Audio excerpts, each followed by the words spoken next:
चलो भाई। ये क्या हो गया? बॉस, टकलू बॉस, कौन है बे तू? क्यों हिला डाला ना?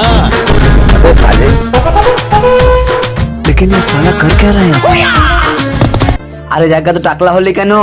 আরে ভাই তুই গরম দেখছিস না কিরকম গরম পড়ছে, সেই জন্য টাকলা করে নিয়েছি। হ্যাঁ রে, যাহাই গরম পড়ছে, ঠান্ডাও পড়ছে না। হ্যাঁ ঠিকই বলেছিস, কিন্তু আমাদের গরিব মানুষের পয়সা কই? বস, আমি তো টাকলু বস, শুধু দেখেই যাও। গুড মর্নিং বাচ্চারা। হ্যাঁ জাগা বল। স্যার আমার ক্যান্সার হয়েছে, আমি পৃথিবীতে বেশি দিন বাঁচবো না, আমি অল্প বয়সে মারা যাব। আজকে চেক আপ করেছি, আমাকে একটু বাদেলি চলে যাবে। এটি আমি হতে দেব না স্যার, এইটি হবে, কিছু করার নেই, কিন্তু আমার একটা ইচ্ছা পূরণ করে দাও স্যার। হ্যাঁ জাগা বল, তোর কি ইচ্ছা? স্যার আজকে যাহাই গরম, সেই জন্য আমি ঠান্ডা ঠান্ডা একটা মাজা খাবো আর একটা ছাপড়ি স্টিং খাবো। হ্যাঁ ঠিক আছে, এইলে ছাপ্পান দড়ি যা। এই লেলি চলে এসেছি। ইয়ে এই অসহায় বাবাটার জন্য কে বলে সাবস্ক্রাইব করে দেবে? আমি জানি দুষ্টু বাচ্চারা লাইক সাবস্ক্রাইব করে দেবে না, ভালো বাচ্চারা লাইক সাবস্ক্রাইব করে দেবে। खतरनाक लोग हैं।